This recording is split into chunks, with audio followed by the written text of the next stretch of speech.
पूर्व प्रसंग चल रहा है, ये सब महाभागवत हैं।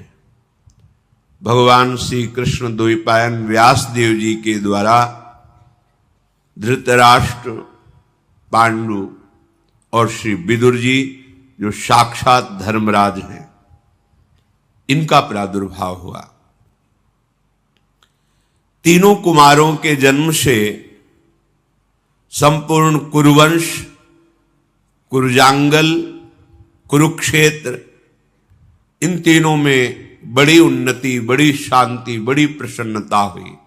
जब धर्मात्मा पुरुष का जन्म होता है तो प्रकृति भी आनंदित हो जाती है।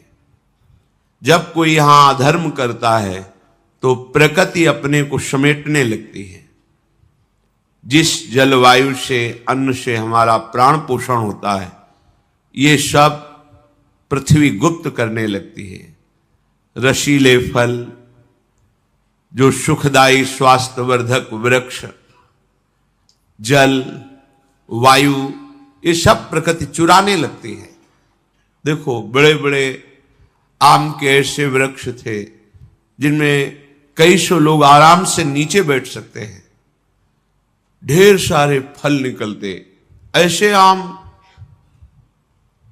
अलग अलग उनका स्वाद, अलग अलग गंध और स्वास्थ्यवर्धक, कोई उसमें केमिकल लगे हुए नहीं, सूख गए।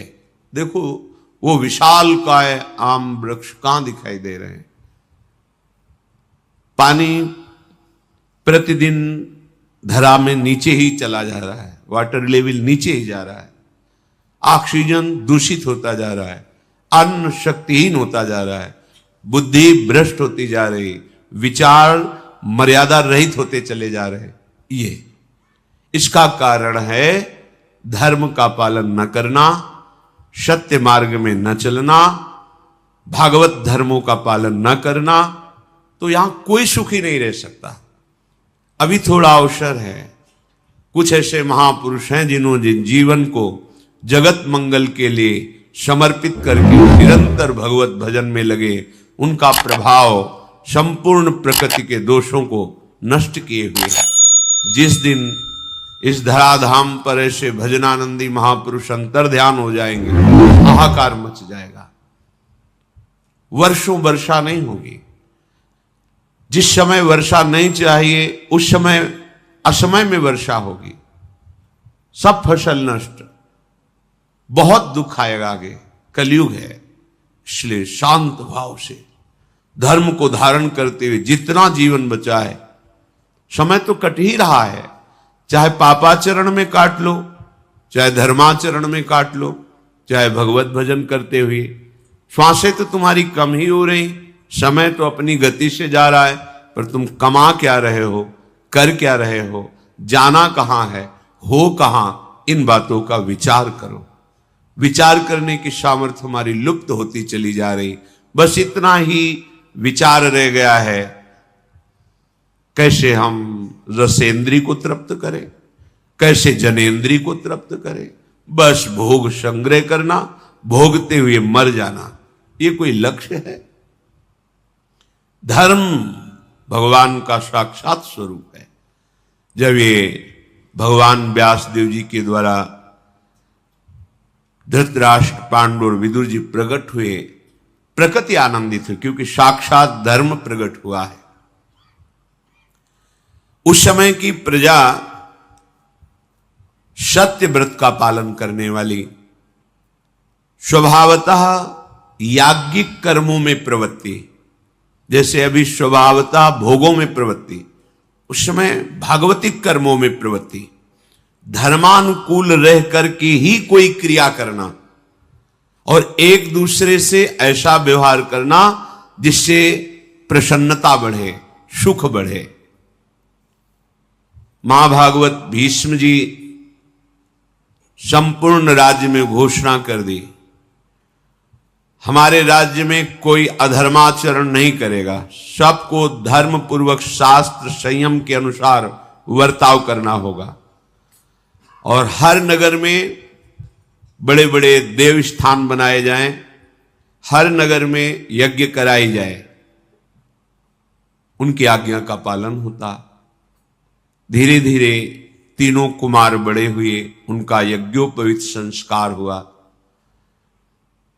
कुरुकुल के प्रधान पुरुष, अन्य नगरवासी, सब तरफ एक ही बात सुनाई देती थी, दीयताम भुज्यताम चेति वाचो श्रूयंत सर्वशः।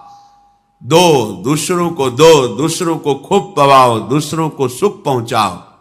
यही संपूर्ण नगर में दूसरों को दो, दूसरों को सुख पहुंचाओ, दूसरों को भोजन पवाओ, दूसरों की विपत्ति में सहयोग करो। ये भागवत धर्म है। स्वसुख वांछा ये राक्षसी भाव है। धृतराष्ट्र जी, पांडु और परम बुद्धिमान धर्मस्वरूप विदुर जी, इनके प्रकट होने पर भीष्म जी को बहुत प्रसन्नता थी। इनको अपने पुत्र की भांति पालन किया। जो कुल परंपरा के संस्कार हैं वो कराए, फिर नियम से इनको ब्रह्मचर्य व्रत दिया गया। ये प्रणाली है। जीवन को स्वस्थ, विवेकपूर्ण और प्रसन्नता पूर्वक काटने के लिए, ये जीवन प्रसन्नता पूर्वक कटे, इसके लिए ब्रह्मचर्य अत्यंत आवश्यक विषय है। प्रार्थना मान लीजिए, यदि आप जीना चाहते हैं सुखपूर्वक, किसी भी स्थिति में 20 वर्ष तक ब्रह्मचर्य नहीं टालना चाहिए। अपने बच्चों को बैठालकर शिक्षा देनी चाहिए, उनसे प्यार पूर्वक उनकी दिनचर्या पूछनी चाहिए, कोई भी उनकी गलती हो प्यार पूर्वक समझाना चाहिए। माता पिता को इसमें संकोच नहीं करना चाहिए। बालक का सबसे पहला गुरु मां है, फिर पिता है, फिर आचार्य आदि हैं, पहली मां है। मां को अपने पुत्र के पास बैठ करके मित्रवत व्यवहार करें, जैसे दोस्त बात करते हैं। आपकी क्या दिनचर्या है, कहीं आपसे ऐसी कोई गलतियां तो नहीं हो रही, समझाना चाहिए। पर खुद में अपने संयम और शुद्ध विचार ना होने के कारण हम अपने परिवार को ऐसा सदुपदेश नहीं कर पाते। ब्रह्मचर्य अत्यंत आवश्यक है। देखा, कल के चरित्र में सुना, महाराज विचित्रवीर्य अभी नवकिशोर अवस्था में थे, राज सिंहासन पर विराजमान।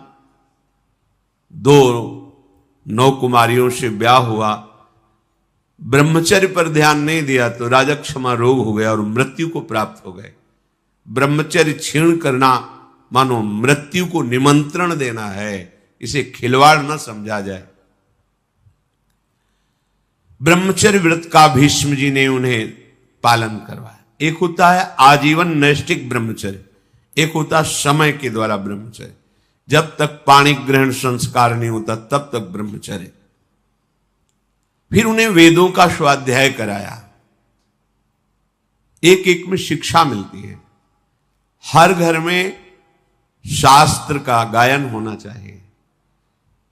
अपने परिवार को बैठा कर 30 मिनट ही सही कोई महापुरुषों के वचन, पूज्य श्री भाई जी महाराज हनुमान प्रसाद पोद्दार जी ने समस्त शास्त्रों के सार को लेकर छोटी छोटी पत्रिकाओं का संपादन किया, पुस्तिकाओं का, उनको लेना चाहिए। अपने परिवार को बैठ के सुनाना चाहिए। श्रीमद् भागवत का एक अध्याय सुनाना चाहिए।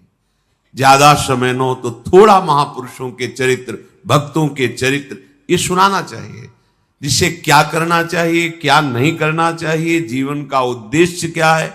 श्रवण का बहुत बड़ा प्रभाव पड़ता है। नारद जी ने प्रभु की महिमा सुनाकर गर्भस्थ शिशु प्रहलाद जी को महाभागवत बना दिया। गर्भ में ही अभिमन्यु जी ने चक्रव्यूह वेधने की शिक्षा प्राप्त कर ली।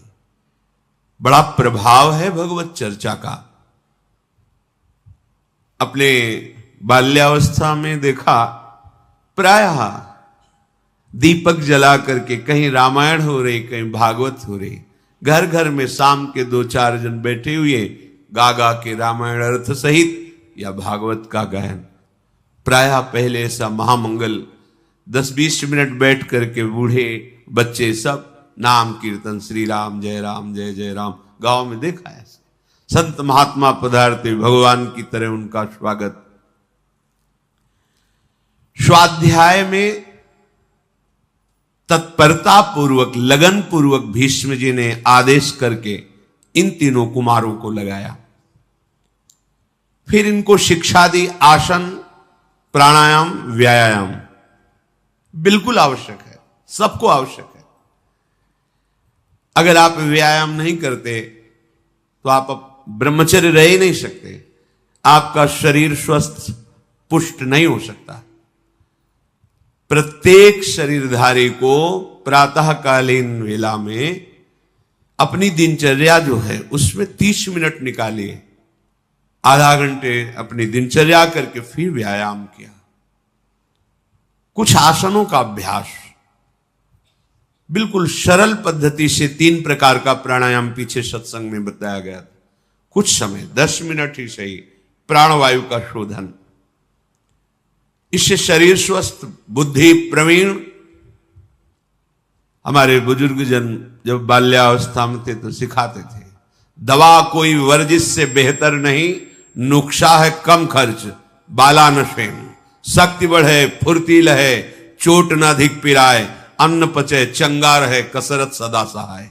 व्यायाम अत्यंत आवश्यक है। नवीन बच्चे जानते ही नहीं व्यायाम किसे कहते हैं। जब प्राणवायु का शोधन नहीं, शरीर को अत्यंत श्रमित नहीं किया गया तो आपका ब्रह्मचर्य कैसे टिकेगा? बिल्कुल नहीं।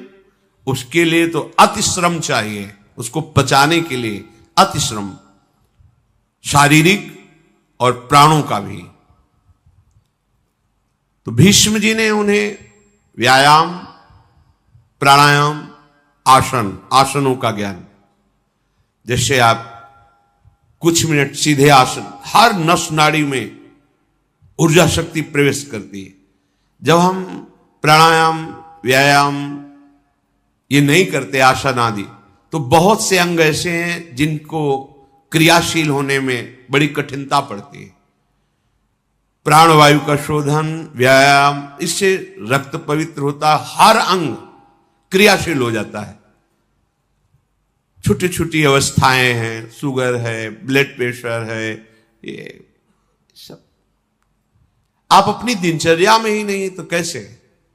तेज कांति प्रकट होती है शरीर से जब प्राणायाम, व्यायाम, शुद्धन, धर्म पूर्वक चलना, बड़ा आनंदमय जीवन होता है।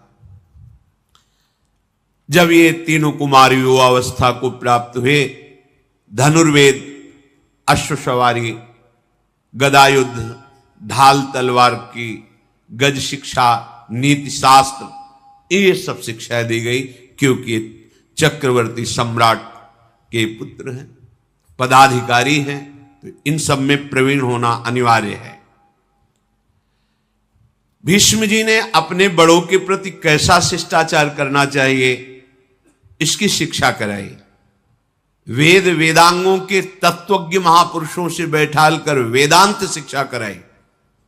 गृहस्थी धर्म में ऐसे प्रवेश नहीं होता था, पूर्ण ज्ञान, पूर्ण एक तरह से महात्मा बनकर गृहस्थी में जाना, क्योंकि माया से युद्ध करना है।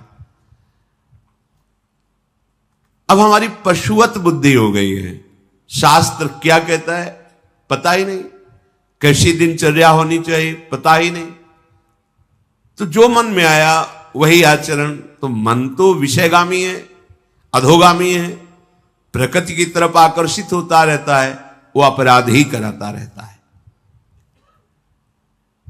धनुर्विद्या में पांडु जी महाराज सबसे बढ़ चढ़ करके पराक्रमी वीर हुए। धृतराष्ट्र में शारीरिक बल अमोघ, क्योंकि नेत्र नहीं थे, और विदुर जी समस्त नीतियों के ज्ञाता, पूर्ण धर्म का ज्ञान रखने वाले, धर्म की सबसे ऊंची अवस्था को प्राप्त। अयम तु परमो धर्मो यदि योगे नात्म दर्शनम, धर्म की ऊंची अवस्था का नाम है आत्मज्ञान, अर्थात विदुर जी आत्मज्ञान संपन्न महापुरुष हुए। समस्त राष्ट्र के लोग ऐसे राजकुमारों को देखकर सुखी हुए।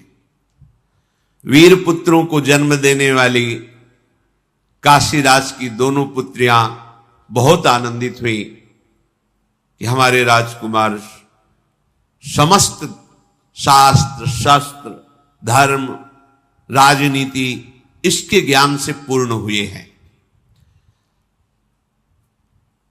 हस्तिनापुर के सिंहासन पर विराजमान करने के लिए जब बड़े बड़े धर्मज्ञों और भीष्म जी के साथ विचार हुआ तो धृतराष्ट्र जी को आंखों से अंधे होने के कारण उन्हें राज्य नहीं दिया गया और महाराज पांडु को उस सम्राट पद पर अभिषिक्त करने का निर्णय लिया गया।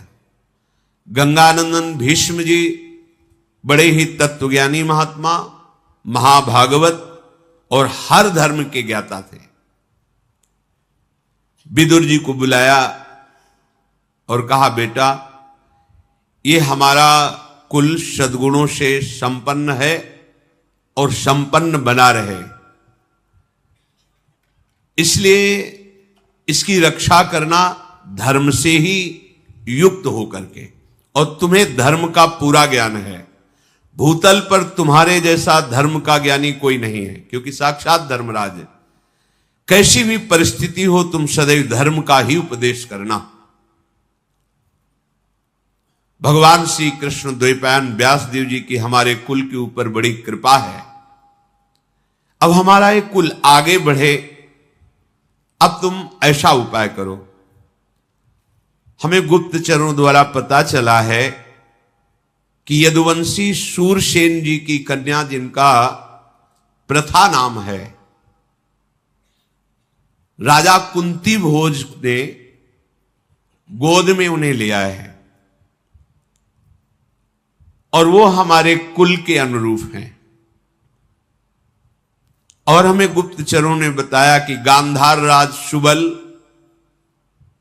मद्र नरेश, इनकी भी कन्याएं हमारे कुल के अनुरूप हैं। हमने पता लगाया है ये सब धर्माचरण करने वाली और बड़ी ही सुंदर उत्तम स्वभाव वाली हैं, तो हमारे यहां इनका विवाह संबंध हो, ऐसा तुम विचार करो। भीष्म जी ने विदुर जी से कहा। विदुर जी बोले, भगवान आप हमारे पिता हैं, आप हमारी माता हैं, आप ही हमारे परम गुरु हैं। आप जैसा कह रहे हैं अक्षरशः सत्य है, वही विधान किया जाए जिससे तीनों राजकुमारियां हमारे यहां पधारे। भीष्म जी ने उत्तम ब्राह्मणों को सबसे पहले गांधार राज सुबल की पुत्री सुलक्षणा गांधारी जी के यहां भेजा। पता लगाया, पता लगा कि वो देवाधिदेव महादेव जी की उपासना में तन्मय है। गांधारी जी कैसा जीवन, पवित्र जीवन होता। वरदायक भगवान शंकर की आराधना करके 100 बलवान पुत्रों के प्राप्त होने का वो वरदान प्राप्त कर चुकी हैं। ठीक ठीक पूरा पता लगाकर भीष्म जी ने गांधार राज जी के पास अपना दूत भेजा और कहा पूरा परिचय ठीक से देना जाके कि धृतराष्ट्र आंखों से रहित है, कहीं छुपाव मत करना। धृतराष्ट्र के लिए हमारे ये गांधारी ठीक रहेंगे, जाकर उनको प्रार्थना करो, निवेदन करो। गए, मैं हस्तिनापुर से आया हूं, बड़ा स्वागत हुआ उनका। और गांधारी जी को धृतराष्ट्र के लिए हम वरण करते हैं। दूत ने भीष्म जी की बात कही। जब गांधारी जी ने सुना कि मेरा वरण अंधे से हो रहा है, मेरे माता पिता राजी हो रहे हैं, उसी समय उन्होंने एक मोटा रेशमी वस्त्र लेकर कई परत करके अपनी आंखों में बांध लिया। ब्याह नहीं हुआ, ब्याह की बात चली है। सुंदरी तपस्या परायण कह सकती थी, मुझे अंधा पति नहीं चाहिए। माता पिता राजी, तुरंत रेशमी वस्त्र मोटा लेकर कई परत करके आंखों में बांध दिया। यदि मुझे ऐसे पति के साथ वर्ण किया जा रहा है जिसकी आंखें नहीं, तो मैं भी जीवन में किसी को नहीं देखूं। उसी समय पट्टी बांध ली। क्या धर्म है, क्या निष्ठा है। गांधारी उसी समय निश्चय किया कि अपने पति की हर विधान से मुझे सेवा करते हुए पातिव्रत धर्म का पालन करना है। अपने पति में कभी दोष नहीं देखूंगी, कभी उनकी आज्ञा का उल्लंघन नहीं करूंगी। गांधार राजकुमार शकुनी बड़े ही प्रवीण थे, द्यूत क्रीड़ा में, राजनीति में और छल विद्या, कपट विद्या में भी। युवावस्था थी। पिताजी से आदेश लेकर अपनी बहन गांधारी को बड़ी सेना के साथ सुरक्षित हस्तिनापुर लेकर आए और बड़े आदर सत्कार के साथ भीष्म जी को प्रणाम करके कहा, आपकी सूचना मिली, तो ये हमारी बहन है, धृतराष्ट्र जी के लिए हम समर्पित करते हैं। बहुत सा ऐश्वर्य भी लेकर के आए हुए थे। भीष्म जी की सम्मति से शास्त्र के अनुसार गांधारी जी का धृतराष्ट्र के साथ विवाह हुआ। शकुनी ने अपनी बहन को बहुत सा रत्न आभूषण आदि दहेज में दिया। भीष्म जी ने शकुनी का सम्मान किया। इसके बाद वो गांधार राजकुमार वापस चले गए। गांधारी स्वभाव, सदाचार, सद्व्यवहार, इन तीनों को अपने दृष्टि में रख करके धृतराष्ट्र की सेवा करती। क्या हमारे पति का स्वभाव है? पति के स्वभाव की अनुकूलता लेकर चलना। कैसा समर्पण कि वर वरण की चर्चा सुनकर आंख में पट्टी बांध ली। कैसा धैर्य। भला एक दिन आंख में पट्टी बांध के देखो, घबराहट पैदा हो जाएगी। आंख होते हुए भी संसार को ना देखना, क्योंकि मेरे का वर्ण ऐसे पति के साथ जिसके आंख नहीं है। सुंदर वर्ताव करते उन्होंने धृतराष्ट्र और समस्त गुरुजनों को प्रसन्न कर लिया। यदुवंशियों में श्रेष्ठ महामनस्वी शूरसेन जी हुए हैं, जिनके पुत्र भगवान के पिता वसुदेव जी, इन्हीं शूरसेन के पुत्र हैं वसुदेव जी। उनको एक कन्या हुई थी जिसका नाम पृथा रखा गया था। बहुत ही रूपवान और स्वभाव में बहुत ही गंभीर स्वभाव की थी। शूरसेन के एक मित्र थे कुंती भोज। दोनों में मित्रता में पहली प्रतिज्ञा कर रही थी कि जब हमारी पहली संतान होगी वो हम आपको भेंट करेंगे। ऐसा शूरसेन ने कुंती भोज से किया था। शूरसेन जी की पहले कन्या हुई पृथा जी। उन्होंने अपने मित्र को बुलाया और कहा, प्रतिज्ञा थी जो पुत्र या पुत्री होगी वो आप स्वीकार कर दिए। शूरसेन की कन्या पृथा को कुंती भोज ने स्वीकार किया। कुंती भोज के घर में प्रथा ब्रह्मचर्य का पालन करते हुए देवताओं का पूजन करना, जप करना और आए हुए संत महात्मा अतिथियों की सेवा करना, ये उनका प्रधान कार्य था।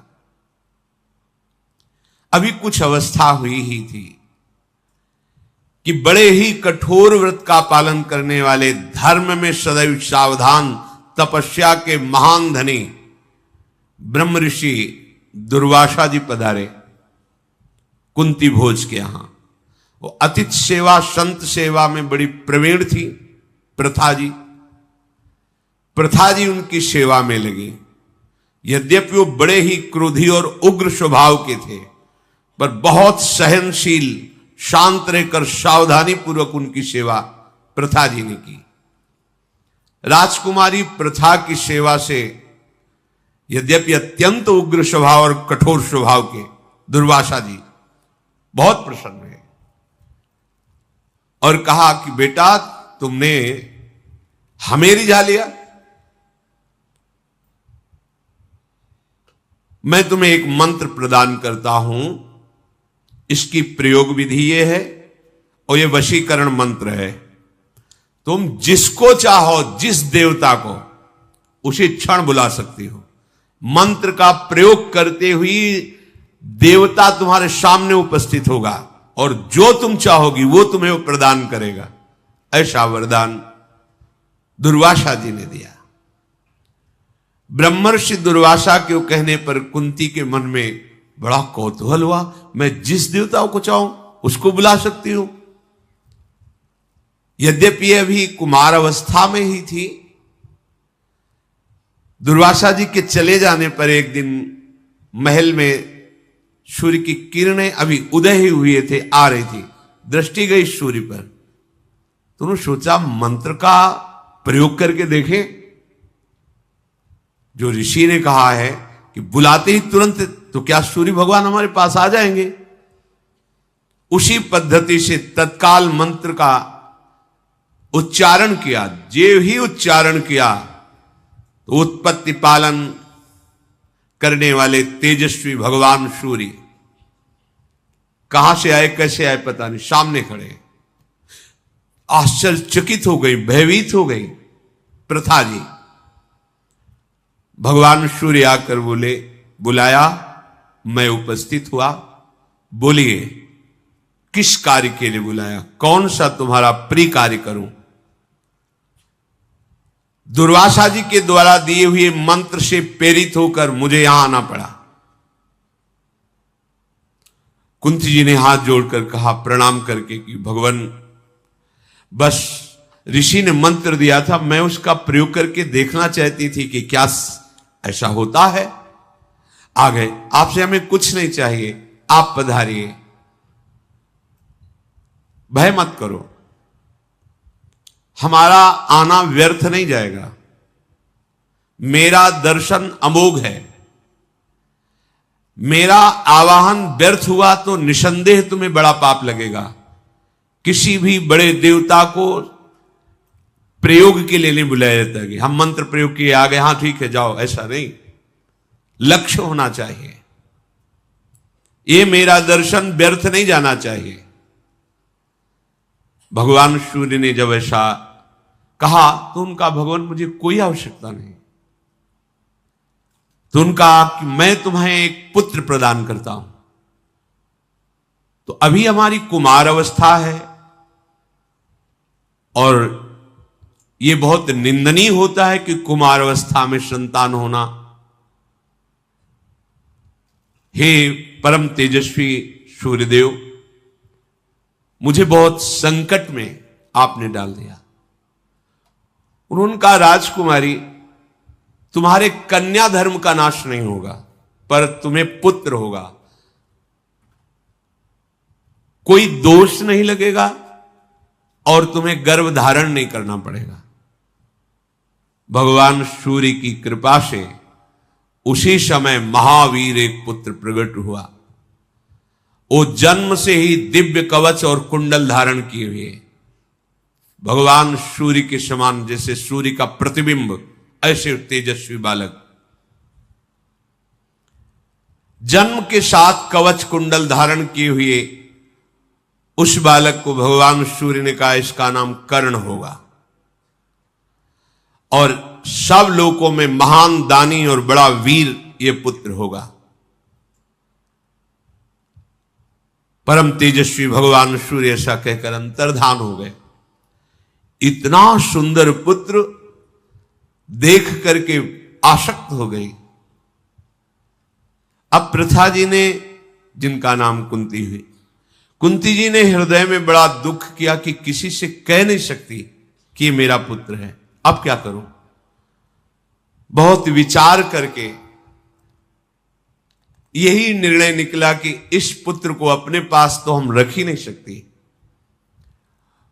गुप्त रूप से अपने को छिपाती हुई उस महाबली पुत्र कर्ण को जल में प्रवाहित कर दिया। ऐसे काष्ठ की उसमें जिसमें डूबे ना और कोई उठा ले, ऐसी भावना करके जल में छोड़े हुए उस नवजात शिशु को एक सूत पुत्र अधिरथ थे जो उपासना कर रहे थे, उनके पुत्र नहीं हो रहा था, तो नदी में खड़े हुए मंत्र जाप कर रहे थे, तो बालक के रोने की आवाज आई। देखा, समीप गए, इतना तेजस्वी बालक। उन्होंने विचार किया भगवान ने साक्षात हमें बालक दिया है। पत्नी सहित उस अपने बालक को लेकर के यही घोषित किया मेरा पुत्र है। और उस बालक का नाम कवच कुंडल आदि के साथ होने के कारण वसुसेन रखा। वसुसेन। धीरे धीरे बालक बड़ा हुआ, अस्त्र विद्या में बहुत प्रवीणता, उपासना में बहुत ही धैर्य। सूर्य उदय जिधर होता है उस तरफ मुख करके खड़े हो जाते हो, जब सूर्य पीठ पे लगते तब तक जल में खड़े हुए हाथ उठाए केवल मंत्र जपते रहते। बाल्यावस्था में कर्ण जी यह आराधना थी इनकी। सूर्य उदय होने के पहले ही हाथ उठाकर जल में यहां तक खड़े हो जाते, और जब सूर्य उदय होकर के पीठ में लगते तब वो मंत्र उपासना को विश्राम देते, सूर्य उपस्थान प्रणाम करके। ऐसे मंत्र में जप में लगे हुए बुद्धिमान वीर कर्ण का यह नियम था कि जिस समय मैं आराधना में, उस समय कोई प्राण भी मांगे तो मैं दे दूंगा, ना नहीं निकल सकता। जब भगवान सूर्य ने देखा कि इसका नियम पक्का है और कोई भी मांगेगा तो ये सब कुछ दे सकता है, तो स्वप्न में आके कहा कि बेटा तुम मेरी आराधना कर रहे हो और मैं भी तुम्हारा पिता हूं, इसलिए तुम्हें संकेत कर रहा हूं कि एक समय ऐसा होगा देवराज इंद्र ब्राह्मण के रूप में इसी उपासना के बीच में आएंगे और तुमसे कवच कुंडल मांगेंगे, तुम उन्हें मत देना। कवच कुंडलों का वो अपहरण कपट पूर्वक करना चाहते हैं, क्योंकि जब तक कवच और कुंडल विराजमान रहेगा कोई तुम्हारे शरीर का छेदन भेदन नहीं कर सकता। मैं तुम्हें ये संकेत दे रहा हूं कि कोई भी ब्राह्मण आकर यदि कवच कुंडल मांगे तो मत देना, क्योंकि ब्राह्मण नहीं, वो देवराज इंद्र होंगे, मुझे पता है। कर्ण ने कहा भगवान मेरा नियम है, यदि उस समय इंद्र या कोई भी ब्राह्मण आकर के मुझसे याचना करेंगे तो आपके इस आदेश का पालन मैं नहीं कर पाऊंगा। मैं उसके हित के लिए प्राण भी दे दूंगा। एक कवच कुंडल क्या है? और कहीं देवताओं के अधिदेवता इंद्रदेव ब्राह्मण रूप में आवे, ये जान लेने पर भी कि वो मुझसे मांग रहे हैं देवराज इंद्र, मैं नहीं रुक सकता, मैं तो दूंगा ही। स्वप्न में ऐसा कहकर भगवान सूर्यदेव अंतर्धान हो गए। कर्ण ने विचार किया ये स्वप्न नहीं था, ये तो साक्षात जैसा ही था। एक दिन ऐसा ही हुआ, आगे ये सर्व विजयी ना हो इस भाव को लेकर देवराज इंद्र ब्राह्मण के वेश में आए। जब कर्ण हाथ उठा करके मंत्र जप कर रहे थे तब उनसे कहा मुझे भिक्षा दीजिए। कर्ण ने हाथ जोड़कर कहा आप बोले आपको क्या चाहिए? उनका तुम्हारे जन्म के साथ प्रकट हुआ एक कवच और एक कुंडल। उसी समय काट करके कुंडल और उधेड़ कर त्वचा से कवच दे दिया। कर्ण के लिए कोई अदेय नहीं था, दानियों में शिरोमणि थे। कवच और कुंडल लेकर के मुस्कुराते हुए कहा कि तुम्हारे जैसा नियम पालन करने वाला और दान देने वाला अद्वितीय वीर अभी मैंने नहीं देखा। जबकि तुम्हें पता है मैं कौन हूं, फिर भी तुम ऐसा साहस का काम किया। मैं बहुत प्रसन्न हूं, तुम जो चाहो मुझसे मांग सकते हो। तो उन्होंने कहा भगवान मुझे पता है आपके पास एक ऐसी शक्ति है, विश्व ब्रह्मांड में किसी के ऊपर चला दी जाए वो नष्ट ही हो जाएगा, मुझे वो शक्ति चाहिए, अमोघ वर्षी। देवता, असुर, मनुष्य, गंधर्व, नाग, राक्षस, कोई भी त्रिभुवन में जिसके ऊपर संधान कर दी जाए वो नष्ट ही हो जाएगा। देवराज इंद्र ने उनको अमोघ शक्ति प्रदान की। यह अमोघ कार्य करने के कारण इनका नाम कर्ण नाम हुआ, जो छेदन करके अपने कवच को और कुंडल को प्रदान किया। कुंती भोज की पुत्री विशाल नेत्र वाली कुंती जी जब यौवन अवस्था को, ये रहस्य किसी ने नहीं जाना, ये गुप्त रहा कि कुमार अवस्था में भगवान सूर्यदेव की कृपा से कर्ण का प्रादुर्भाव, ये अभी कोई नहीं जानता। कुंती जी जब युवा अवस्था को प्राप्त हुई, मनोहर रूप, तेजस्विनी, तो महाराज कन्या के पिता कुंती भोज ने बड़े बड़े राजाओं को बुलाया और स्वयंवर किया कि जिसे हमारी पुत्री कुंती स्वयं वरण करेगी, आप लोग विराजमान हुए, ये पसंद करेंगे। जब भीष्म जी को पता चला तो महाराज पांडु को भेजा। धृतराष्ट्र का ब्याह गांधारी से, महाराज पांडु को, भरतवंश शिरोमणि नृपश्रेष्ठ पांडु उस सभा में गए। सिंह के समान महान, बलशाली, तेजस्वी भगवान व्यासदेव जी के द्वारा प्रकट हुए हैं। उनको देखते ही कुंती जी के मन में आ गया अब किसी राजकुमार को देखने की जरूरत ही नहीं है। एक ही दृष्टि में महाराज पांडु को स्वीकार कर लिया और पांडु जी के गले में वरमाला डाल दी। जब राजाओं ने देखा कि वरण तो पांडु का हो गया, तो सब अपने वाहनों द्वारा वापस हो गए। कुरुनंदन पांडु कुमारी कुंती से संयुक्त होकर सची के साथ जैसे देवराजेंद्र शोभा पाते हैं, ऐसे शोभायमान हुए। कुंती भोज ने शास्त्रीय पद्धति से फिर पांडु का कुंती जी के साथ विवाह संस्कार किया। बहुत से धन और रत्नों को उन्हें दिया। पांडु को उनकी राजधानी हस्तिनापुर में सम्मान के साथ कुंती भोज ने कुंती के सहित बहुत धन ऐश्वर्य के साथ विदा किया। बड़े बड़े ब्राह्मण महर्षि आकर के पांडु को आशीर्वाद दिए। शांतनुनंदन भीष्म जी ने विचार किया चक्रवर्ती राजा की एक और रानी होनी चाहिए। बूढ़े मंत्री ब्राह्मण महर्षि चतुरंगिणी सेना के साथ मद्रास की राजधानी में स्वयं भीष्म जी गए। वाल्मीकि शिरोमणि राजा शल्य ने जब सुना महापराक्रमी महाभागवत भीष्म जी पधारे हैं, तो नगर से बाहर निकलकर उनकी अगवानी की, स्वागत सत्कार किया, महल में ले गए, सुंदर आसन पाद्य अर्घ आदि देकर उनकी पूजा की। भीष्म जी से कहा आपका आगमन व्यर्थ नहीं हो सकता, आप आगमन का प्रयोजन बताइए।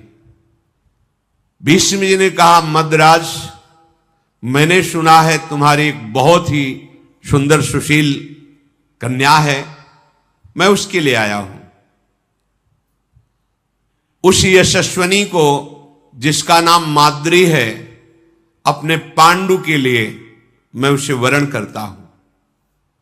उनका राजन, ये तो हमारे भाग्य की बात है कि स्वयं भीष्म मांग रहे हैं पांडु के लिए, पर हमारे यहां एक नियम है, कुल परंपरा से चला रहा है कि हम कन्या उसी को देते हैं जो ऐश्वर्य हमें समर्पित करता है। ये परंपरा चली आ रही है, हमारा कुल धर्म है, और जो हमारे बुजुर्ग करते चले आ रहे हैं वही हमें प्रमाण मानना है। भीष्म जी ने कहा स्वेच्छा से हम दें या आप अंक बोलेंगे? उनका नहीं, कुछ भी, बस एक नियम है। भीष्म ने बहुत से रत्न आभूषण सब, हाथी घोड़े बहुत से दिए। महातेजस्वी भीष्म जी ने तृप्त कर दिया शल्य को। स्वर्णाभूषण, शास्त्रों विचित्र प्रकार के रत्न, हाथी घोड़े रथ वस्त्र अलंकार, मणि मोती मूंगे ढेर लगा दिए भीष्म जी। शल्य ने वस्त्राभूषणों से विभूषित करके राजा पांडु के लिए कुरुश्रेष्ठ भीष्म को कन्या समर्पित की।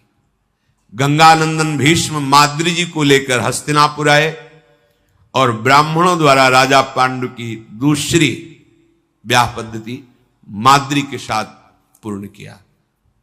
कुंती और माद्री जी, पांडु की दो पत्नियां, धृतराष्ट्र की श्री गांधारी जी। राजाओं में श्रेष्ठ महाराज पांडु अपनी दोनों पत्नी कुंती और माद्री के साथ आनंद पूर्वक महल में रहने लगे। भीष्म जी ने संकेत किया कि चक्रवर्ती सम्राट सिंहासन पर वही सुशोभित होता है जो पूरी पृथ्वी पर विजय प्राप्त कर सके।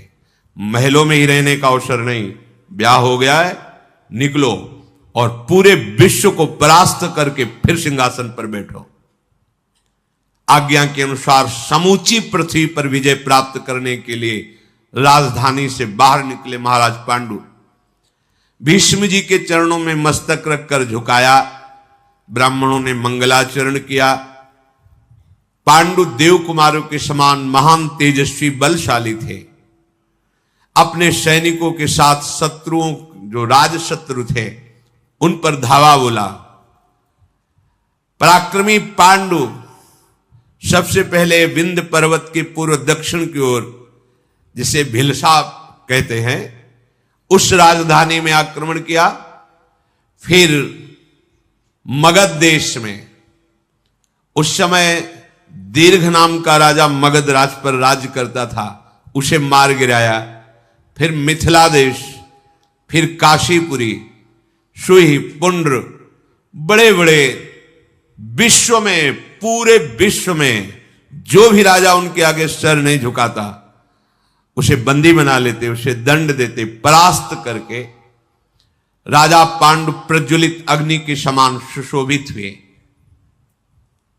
सेना सहित पांडु अपार संपत्ति, जो राजा मित्र थे वो भेंट देते, जो शत्रु थे उनको बंदी बनाकर बहुत सी संपत्ति, ढेर के ढेर, पहाड़ के पहाड़ जैसे मणि मोती मूंगे सुवर्ण चांदी गौरत्न अश्वरत्न रथरत्न हाथी ऊंट, बहुत सी मृगचर्म, क्या क्या सामग्री हस्तिनापुराधीश राजा पांडु जीत करके लाए। हस्तिनापुर में जब लौट कर आए तो उनका स्वागत हुआ। राजा पांडु जब नगर के निकट आए तो भीष्म जी ने उनकी अगवानी की। देखा अपार संपत्ति। आनंद बढ़ाने वाले पांडु निकट आकर महाभागवत भीष्म जी के चरणों में प्रणाम किया, सबका सम्मान किया। शंख तुरही मृदंग आदि से पांडु जी का स्वागत हुआ। सबसे पहले पांडु जी ने सारी संपत्ति अपने बड़े भाई धृतराष्ट्र के हाथ में दी। ये मर्यादा। यद्यपि राजा पद पर आप हैं, पर अधिकारी धृतराष्ट्र जी हैं, क्योंकि बड़े हैं। धृतराष्ट्र की आज्ञा से फिर भीष्म जी को, सत्यवती जी को, अंबिका अंबालिका को प्रणाम नमस्कार और ये भेंट समर्पित की। विदुर जी के लिए भी संपत्ति का विभाग किया। सब पूरे नगर को बंटवाया संपत्ति। सत्यवती ने पांडु द्वारा जीत कर लाए हुए शुभ धन से खूब प्रजा को संतुष्ट किया। धृतराष्ट्र ने उस धन से ब्रह्म ऋषियों को बुलाकर 100 अश्वमेध यज्ञ करवाए। अब विचार किया महाराज पांडु ने, विजय भी हो गई, अब एकांतवास करके भजन भी करना चाहिए। अपनी दोनों पत्नियों को लेकर, कुछ अंगरक्षकों को लेकर राजमहल के सुख को छोड़कर वन में वास करने का विचार किया कि वहां जो हिंसक, प्रजा में संक्रामक रोग फैलाने वाले पशु हैं उनका शिकार, और एकांत में मंत्र जाप आदि करते हुए कुछ समय, क्योंकि युद्ध आदि में बहुत हत्याएं होती हैं, हिमालय के दक्षिण भाग की रमणीय भूमि में पर्वत के शिखरों पर विचरते हुए वहां निवास करने लगे। कुंती और माद्री के साथ में वहां तलवार, बाण, धनुष, विचित्र कवच धारण करके भ्रमण करते। पांडु को देख करके वनवासी ऋषि मुनि बहुत सुखी हुए कि रक्षा करेंगे। यहां धृतराष्ट्र की आज्ञा से प्रेरित होकर बहुत से गुप्तचर पांडु की सुरक्षा में गुप्त रूप से रहते। यद्यपि उन्होंने ऐसा कहा नहीं था, पर उस सुरक्षा में रहते, क्योंकि चक्रवर्ती सम्राट है, कोई आक्रमण न करे। समय बड़ा विचित्र होता है, सब समय सुख जैसा ही नहीं रहता कि एक सुख का कार्य चल रहा है तो सुख ही बना रहेगा। भीष्म जी ने विदुर जी का भी विवाह करवा दिया। अगर हमारा जीवन भगवान से युक्त है तो कोई भी विपत्ति चाहे जितनी बड़ी हो वो परास्त नहीं कर सकती। ये जो हाहाकार मचता है हमारे हृदय में, उसका कारण होता है धर्म का आश्रय नहीं, सत्य का आश्रय नहीं, भगवान का आश्रय नहीं। इधर एक दिन भगवान व्यासदेव जी महल पधारे तो गांधारी जी ने भगवान व्यासदेव जी की सेवा की। व्यास देव की ऐसी सेवा की व्यास भगवान बहुत प्रसन्न हुए। कहा तुम्हारी जो कोई मनपसंद वस्तु या जो भी चाहना हो। उन्होंने कहा कि मेरी यही चाह है कि महाबलवान मेरे 100 पुत्र हों। भगवान व्यासदेव जी ने कहा तथास्तु, ऐसा ही हो। धृतराष्ट्र के द्वारा गांधारी ने गर्भ धारण किया, पर 2 वर्ष व्यतीत हो गए, ना गर्भ बढ़ा, बस एक मांस का पिंड जैसा, और ना गर्भ प्रसव हुआ। गांधारी जी को बड़ी चिंता हुई कि भगवान व्यासदेव जी के आशीर्वाद से गर्भ हुआ है। जब गांधारी जी को 1 वर्ष गर्भ धारण किया था, उधर महाराज युधिष्ठिर का प्रादुर्भाव हुआ था। आगे प्रसंग में आएगा। युधिष्ठिर का प्रादुर्भाव गुप्तचरों ने जब बताया तो बहुत कष्ट हुआ गांधारी को, क्यों हमसे तो छोटी है। इतना तेजस्वी पुत्र, 100 पुत्र होने थे हुआ, तो अपने पेट पर बहुत प्रहार किया। 2 वर्ष गर्भ धारण करने पर भी कोई हलचल नहीं, कोई कुछ नहीं। बड़ा उनको गुस्सा आया, प्रहार किया, मूर्छित हो गए। जब मूर्छा जगी तो देखा एक मांस का पिंड सामने प्रहार से। ये क्या भगवान व्यासदेव जी का आशीर्वाद। कोई आकृति नहीं, कोई ऐसा नहीं कि कोई हाथ पैर नाक, बस मांस का पिंड, और वो भी लोहे के समान कठोर। बड़ा शोक हुआ। 2 वर्षों तक इसको गर्भ में धारण किया, किस काम का। दासियों से कहा फेंक दिया जाए। जो ही दासियों ने उठाया, भगवान व्यासदेव जी आ गए। ये क्या कर रहे हो? तो उनका भगवान इसका क्या करे, तो मांस का पिंड है। व्यास जी ने कहा मांस का पिंड नहीं है, हमारा आशीर्वाद है, जो हमने तुम्हें आशीर्वाद दिया था। उन्होंने कहा मुझे बहुत जलन हो रही, सुना है कि पांडु के एक तेजस्वी पुत्र प्रकट हुए युधिष्ठिर जी, मैं ये जलन बर्दाश्त नहीं कर सकती, इसलिए मैंने प्रहार किया तो गर्भ से मांस का पिंड निकला और आपने 100 पुत्र होने का वरदान दिया था। भगवान व्यासदेव जी ने कहा विश्वास करो राजकुमारी, मैं कभी हास परिहास में भी मिथ्या नहीं बोलता, फिर आशीर्वाद या वरदान देने पर मिथ्या हो जाए ऐसी कैसी बात हो सकती है। ये मेरे ही विधान से हुआ है। लाओ अत्यंत शीतल जल लाओ। शीतल जल लाया गया और उस मांस के पिंड पर जो ही भगवान व्यासदेव जी ने शीतल जल डाला तो उसके 101 हिस्से हो गए। 100 और 101 हिस्से हो गए। गांधारी को बड़ा आश्चर्य, बिना कुछ छेदन भेदन किए, और वो जैसे एक अंगुष्ठ प्रमाण ऐसे आकृति उसमें बालकों की सी झलकने लगी। भगवान व्यासदेव जी ने कहा 101 कुंड बनाए जाए, शुद्ध गाय का घी उसमें भरा जाए कुंडों में, और दिव्य औषधियां भगवान व्यासदेव जी ने डाली, और इन 101 हिस्से को हर कुंड में रख दिया जाए, ऊपर से बिल्कुल बंद कर दिया जाए, बीच में खोला ना जाए। 2 वर्ष तक प्रतीक्षा करना, इसके बाद इसमें महाबली पुत्र प्रकट हो जाएंगे।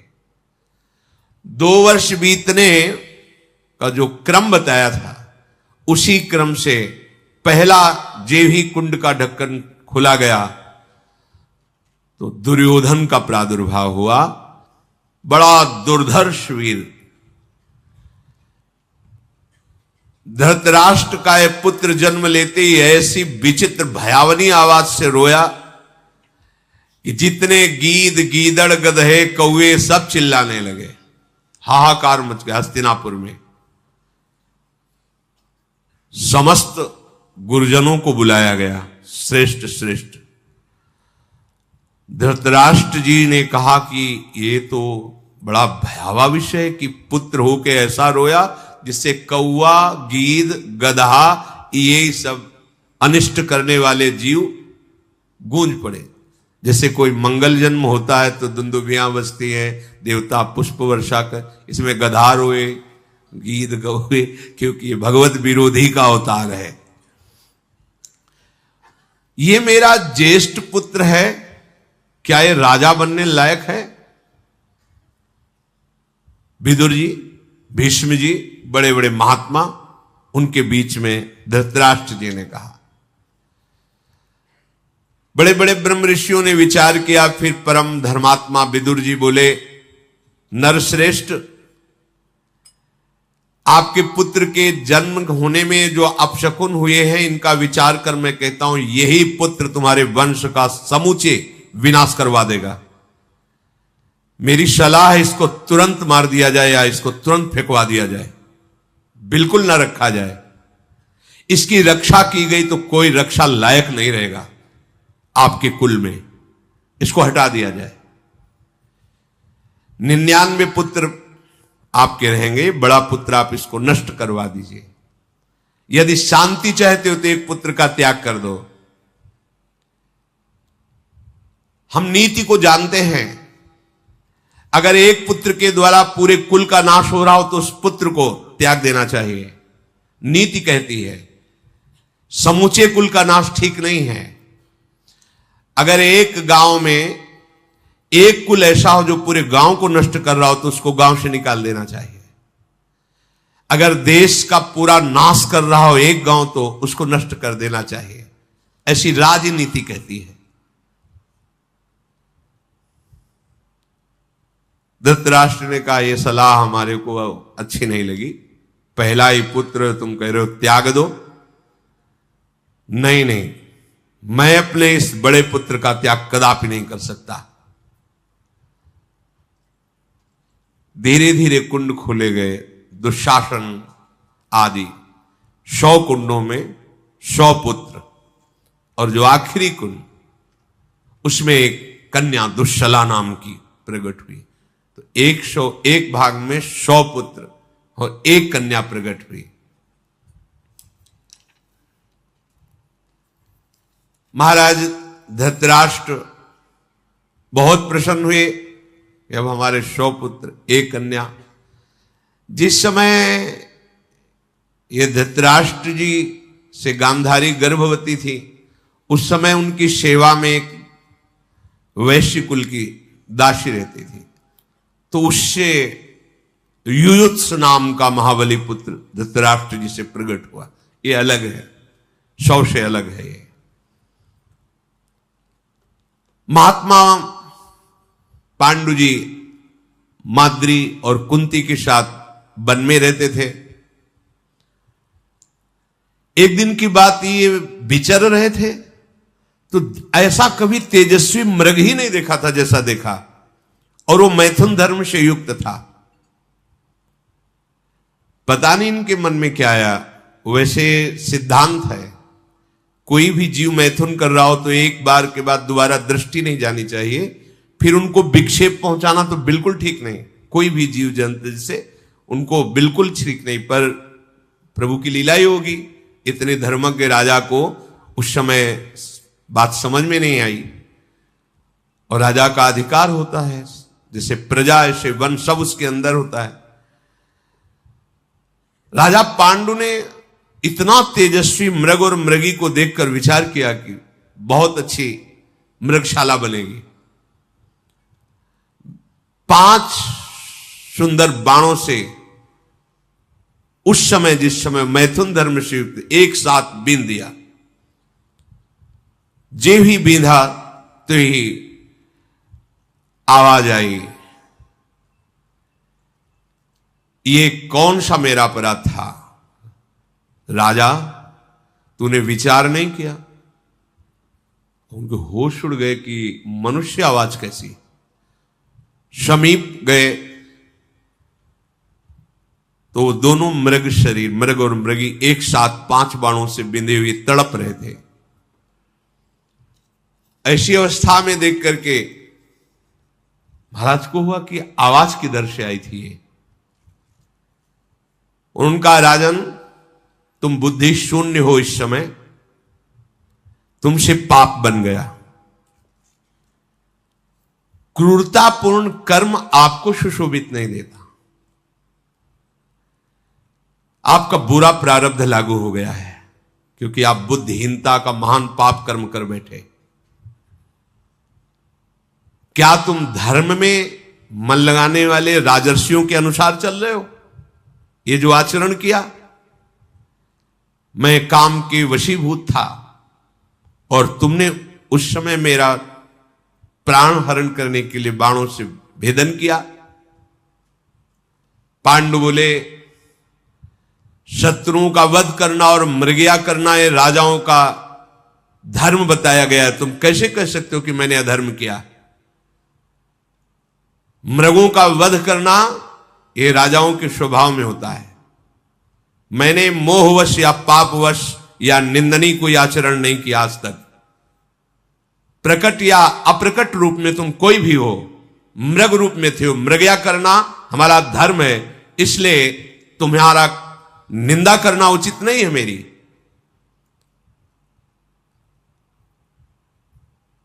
क्षत्रिय धर्म के अनुसार मृगों का वध करना प्रमाण सिद्ध शास्त्र अनुकूल वर्ताव है। जो मृग रूप में थे उन्होंने कहा, शत्रुओं पर आक्रमण करना तुम्हारा धर्म हो सकता है, पर मेरे द्वारा तुम्हारी क्या शत्रुता हुई? मैं अत्यंत कोमल मृग शरीर धारण किए हूं, मैंने तुम्हारा क्या बिगाड़ा था?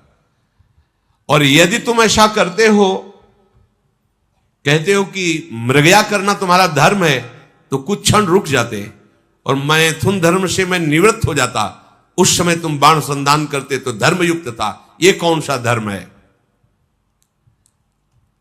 पांडु बोले, शिकार के समय नहीं देखा जाता है कि वो किस स्थिति में है, इस स्थिति में आवे तब शिकार किया जाए।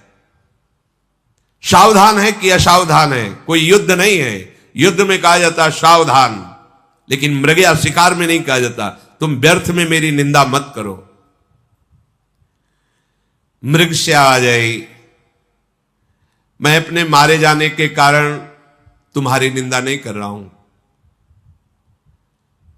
तुम मृगों को मारते हो, मुझे तो बस इतना कहना है कि तुम में तनिक भी दया नहीं। जब मैथुन धर्म से युक्त तो तुमने प्रतीक्षा भी नहीं कि उसी समय मुझे बेध दिया। ये कोई भी दयालु प्राणी नहीं कर सकता। जब कोई जीव मैथुन धर्म से युक्त हो तो विवेकशील पुरुष को चाहिए उससे दूरी हट जाए। धर्म ऐसा कहता है। मैं कोई मृग नहीं हूं, मेरा नाम किंदम ऋषि है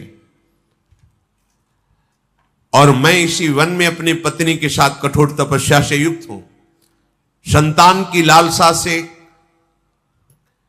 कामरूपी पुरुषार्थ की प्राप्ति के लिए मेरी पत्नी ने मुझे प्रेरित किया।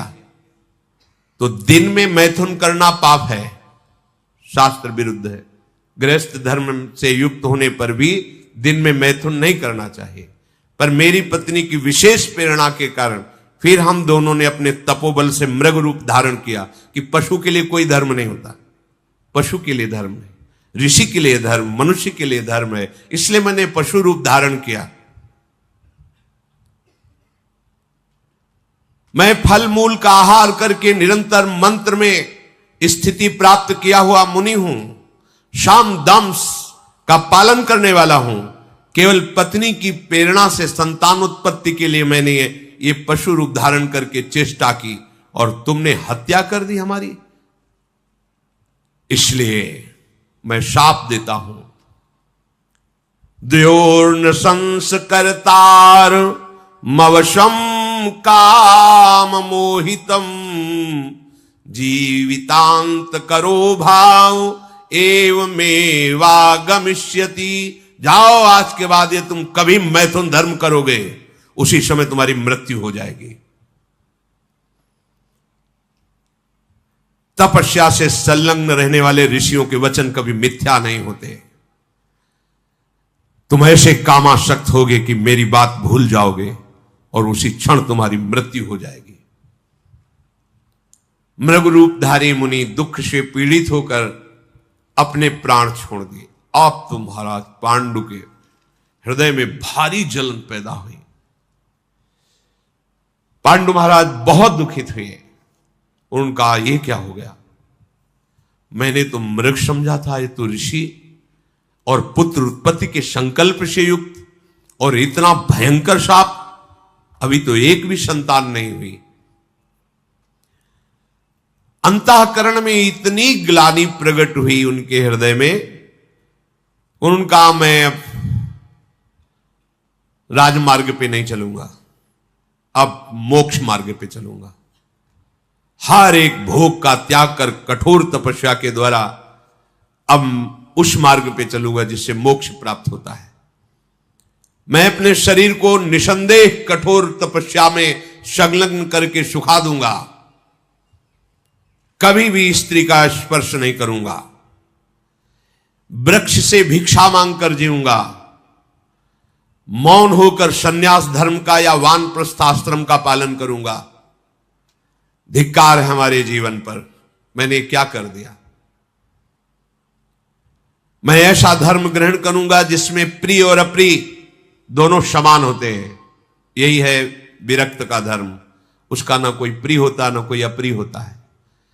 मैं किसी के वियोग का कभी शोक नहीं करूंगा, किसी के संयोग से कभी हर्षित नहीं होऊंगा। यह है विरक्त धर्म। आए की हुज्जत नहीं, गए की तलाश नहीं।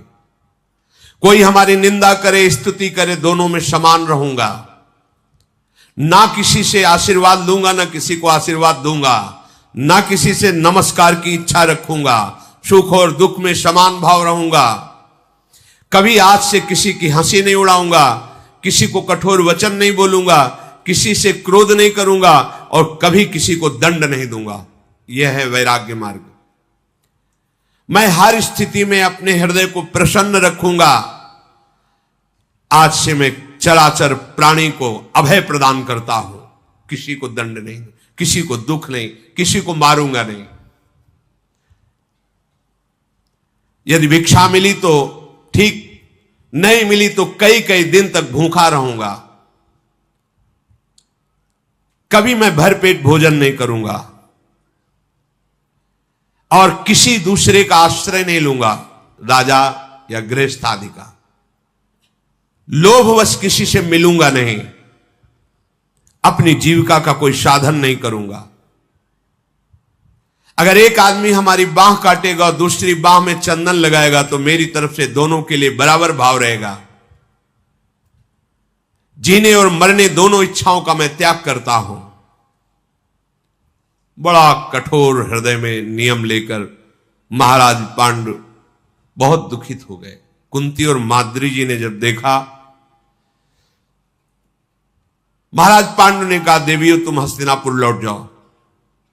अंबिका अंबालिका जो मेरी मां है, विदुर जी, भीष्म जी, संजय जी, धृतराष्ट्र जी, सत्यवती जी, इन राजपुरोहित सबको मेरे इस कठोर व्रत की सूचना दो।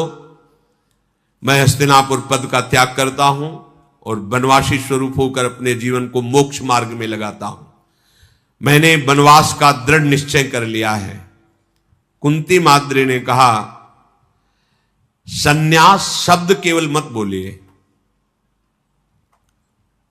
आप वानप्रस्थ में भी रह करके यही आचरण कर सकते हैं। वानप्रस्थ में एक सिद्धांत है कि पत्नी यदि उसमें साथ रहना चाहे उसी पद्धति से तो रह सकती है, यदि न रहना चाहे तो अपने बालकों के पास या अपने पूर्व स्थानों में जा सकती है। तो वानप्रस्थ धर्म के अनुसार मैं आपकी तपस्या में सहयोग करूंगी, बिल्कुल कहीं विघ्न नहीं डालूंगी, ऐसा माद्री और कुंती जी ने कहा। आज के बाद हम कभी आपको किसी भी काम चेष्टा के लिए प्रेरित नहीं करेंगे। संकल्प लेती हैं कि आपकी साधना में हम विघ्न नहीं पहुंचाएंगे। इंद्रियों को सदैव वश में रखकर भारी तपस्या करेंगे, पर आप हम दोनों का त्याग नहीं कर सकते, क्योंकि अगर त्याग किया तो हम अपने प्राणों का त्याग कर देंगे। पांडु जी ने कहा, यदि तुम दोनों का यही धर्मयुक्त निश्चय है तो चलो, मैं संन्यास न लेकर वानप्रस्थ आश्रम में रहूंगा। और हमारे पिता भगवान वेदव्यास जी ने जैसी वानप्रस्थ की जीवनचर्या कही वैसा ही जीऊंगा। आज से मैं भोगियों के सुख और आहार और विश्राम का त्याग करता हूं। जैसे गृहस्थ जन रहते हैं, उस सुखों का त्याग कर और वल्कल वस्त्र धारण कर लिया और मूल और फल का आहार करने लगे। दोनों समय स्नान करना, यह हर उपासक को करना ही चाहिए, दोनों समय स्नान करना चाहिए। और बैठ करके उस संध्या के समय आराध्य देव का चिंतन, जो अपनी संध्या आरती श्री जी का दुलार प्यार, मृगचर्म पे बैठना, जटाएं धारण कर लेना, शरीर अत्यंत दुर्लभ, गर्मी, सर्दी, आंधी, वर्षा, इसके वेग को सीधे सहना, ऐसे महाराज पांडु तपस्या में युक्त हो गए। महाराज पांडु फल मूल का आहार करते हुए नागशत नामक पर्वत पर गए। कुछ दिन वहां तपस्या की, फिर चैत्ररथ, कालकूट, फिर हिमालय को लांघकर गंधमादन पर्वत, इंद्रद्युम्न सरोवर, इसके बाद हंसकूट, फिर सतसंग पर्वत पर रहने लगे। वहां एक दिन देखा कि बहुत से महात्मा जो बड़े ही तेजोमय हैं वो जा रहे थे। तो प्रश्न किया कि महाराज, मैं आपके साथ चल सकता हूं सत्संग पर्वत से? तो उनका, हम लोग सुमेर पर्वत की चोटी पर भगवान ब्रह्मा जी पधारे, उनके दर्शन करने जा, 4 लाख योजन जो है। बोले हम भी चलेंगे। बोले वहां मनुष्य शरीर धारण करने वाला, हम सब दिव्य हैं, तुम्हारे को दर्शन देने के लिए प्रकट हुए। वस्तुतः तुम हमें देख नहीं सकते, हम वायु वेग से चलते हैं, वहां तुम्हारी गति नहीं है, वहां कोई शरीरधारी नहीं जा सकता, हम सब दिव्य महात्मा है। तो उनका, भगवान फिर हमारा जीना किस काम का, हमको तो ऐसा शाप मिल चुका है। तो उनका, नहीं नहीं, मैं तुम्हारे भाग्य को देख के कह रहा हूं, तुम्हारे जैसे पुत्र तो विश्व में किसी के नहीं होंगे। उनका, ऐसा कैसे हो सकता है? मुझे तो साफ है कि अगर मैं मैथुन धर्म से युक्त हुआ तो मृत्यु हो जाएगी। बोले नहीं, निश्चिंत रहो, एक नहीं 5 महारथी विश्व विजेता तुम्हारे पुत्र होंगे। और वो ऋषि अंतर्धान हो गए। महाराज पांडु ने विचार किया कि ऋषियों के वचन मिथ्या नहीं होते। कुंती जी से कहा कि ऐसा कैसे हो सकता है, ऋषि के वचन मिथ्या नहीं हो सकते और मैं संयोग कर नहीं सकता, और 5 महारथी पुत्र। एक उपाय मुझे सोचता है, शास्त्रीय पद्धति से तुम किसी ब्रह्म ऋषि का आवाहन करो और उससे संतान उत्पन्न करो। शास्त्र ऐसा आज्ञा करता है, जैसे सत्यवती जी ने भगवान व्यास जी से। तो उनका, भगवान यदि आप धैर्य रखकर मेरी बात सुने और समझें तो मैं आपसे प्रार्थना करूं। कुंती जी ने, हां बोलिए। जब मेरी कुमार अवस्था थी तब मुझे अतिथि सत्कार साधु सेवा में लगाया गया था। महान कठोर व्रतधारी उग्र स्वभाव वाले भगवान दुर्वासा जी को मैंने प्रसन्न कर लिया था, और मेरे संयम को देखकर, मेरी सेवा को देखकर भगवान दुर्वासा जी ने मुझे एक मंत्र दिया था, प्रयोग विधि सहित मैं जिस देवता को जब चाहूं जहां चाहूं वैसे बुला सकती हूं, तो मुझे किसी ब्रह्म ऋषि की आवश्यकता नहीं है। यदि आपका आदेश हो और आप प्रसन्न हो तो संतानोत्पत्ति के लिए जिस देवता को कहो मैं उसे बुला दूं। पांडु जी ने जब ये बात सुनी तो बहुत प्रसन्न हो गए। महाराज यशस्वी पांडु जी ने कहा, तभी ऋषियों ने ऐसा वरदान दिया था, अब मुझे समझ में आ गया, आज मैं धन्य हो गया। कुंती, मेरे वंश में तुम्हारा महान अनुग्रह है, तुम मेरे कुल को धारण करने वाली हो। मैं उन महर्षियों को नमस्कार करता हूं जिन्होंने मुझे सूचना देकर जीवन दान दिया कि तुम्हारे 5 पुत्र होंगे। देखो, धर्म है ऐसा, पर कभी कोई अंगुली ना उठा सके, इसलिए पहले सीधे धर्मराज का आह्वान करो, क्योंकि धर्म का पूर्ण ज्ञान धर्मराज जी को है। कभी कोई ऐसा ना कह सके कि अधर्म है, इसलिए पहले धर्मराज को बुलाओ, क्योंकि साक्षात धर्म है।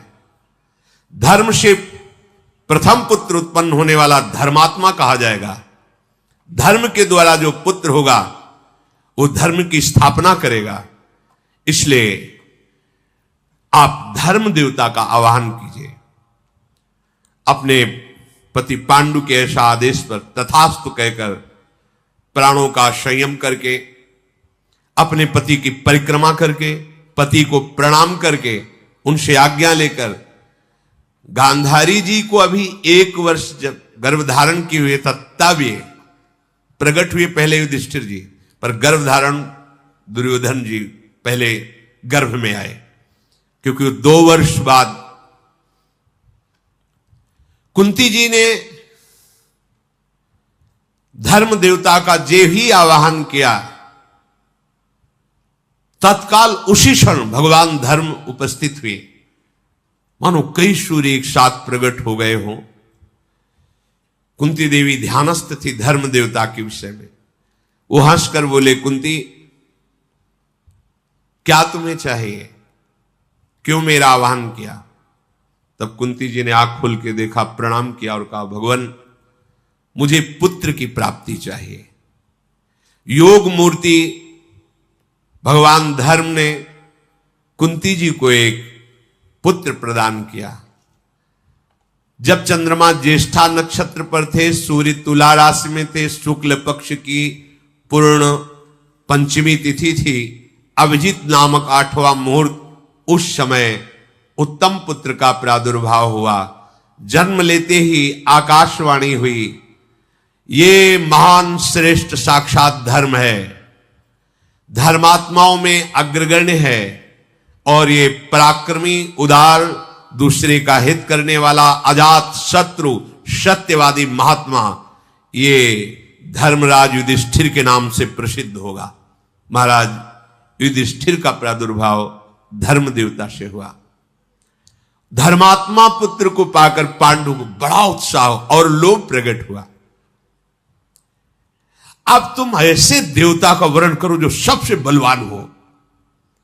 तो कुंती जी ने कहा, सबसे बड़ा बलवान देवता वायुदेव है। त्रिभुवन में देवताओं में महाबली वायु देवता है, जिनके ही पुत्र पवन पुत्र भगवान के परम प्रेमी महाभागवत हनुमान जी महाराज है। आप वायु देवता का चिंतन करो। पांडु जी बहुत प्रसन्न है।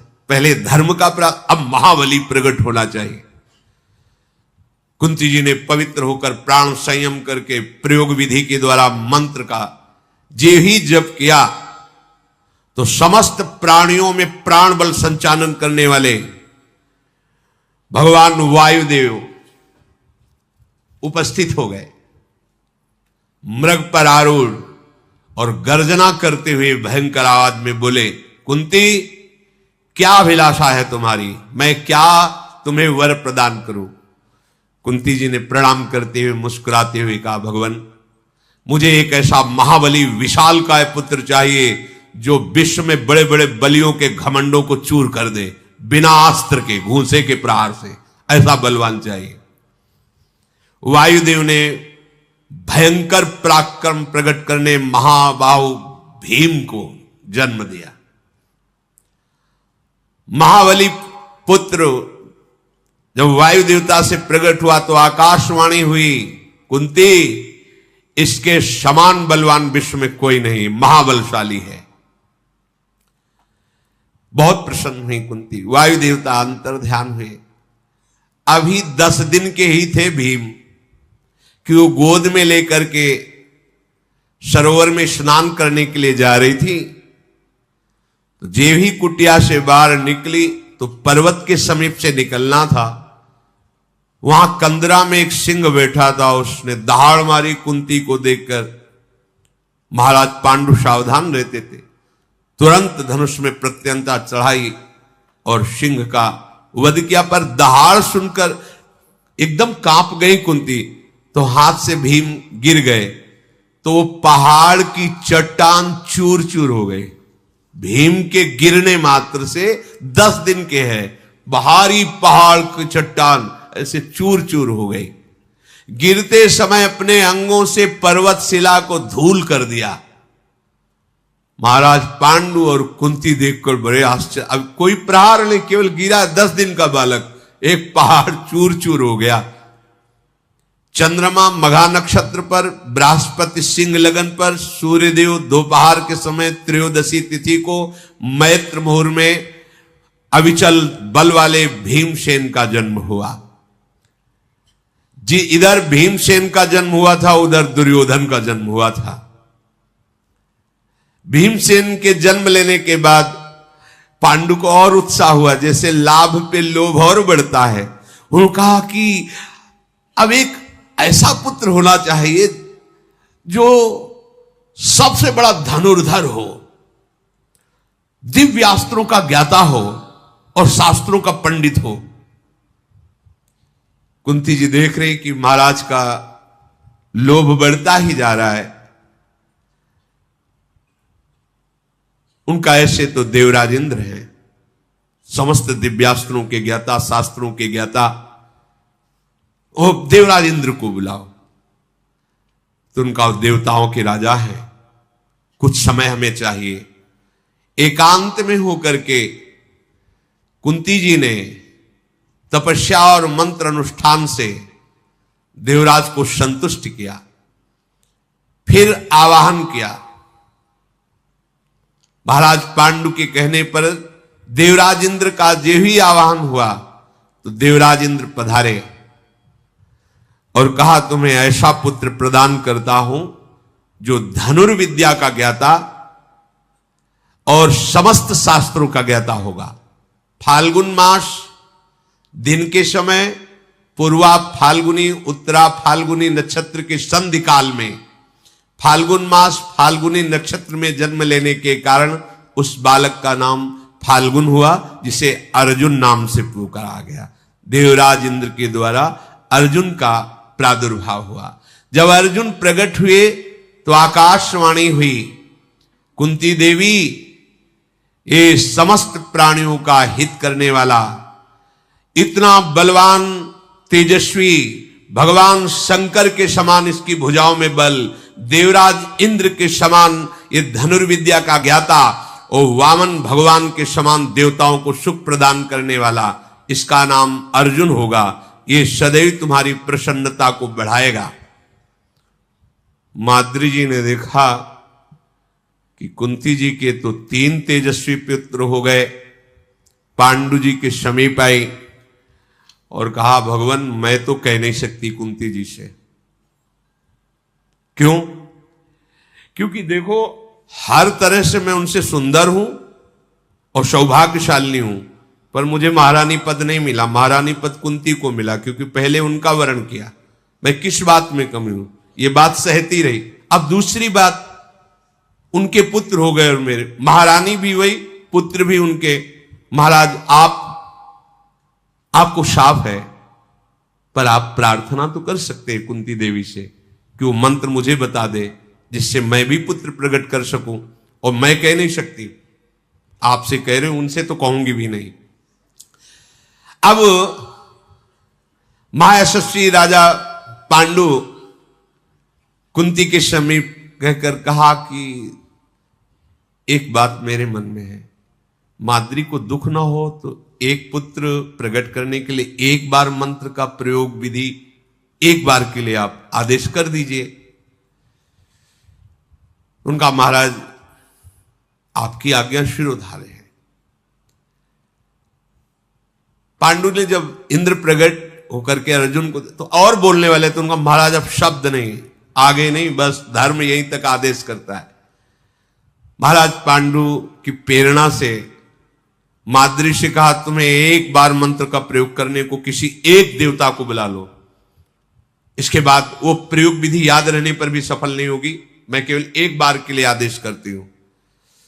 मन में आया कि इनके तो 3 पुत्र हैं, मुझे एक पुत्र एक देवता को बुलाना, तो विचार किया अश्विनी कुमार एक कहे जाते पर हैं 2।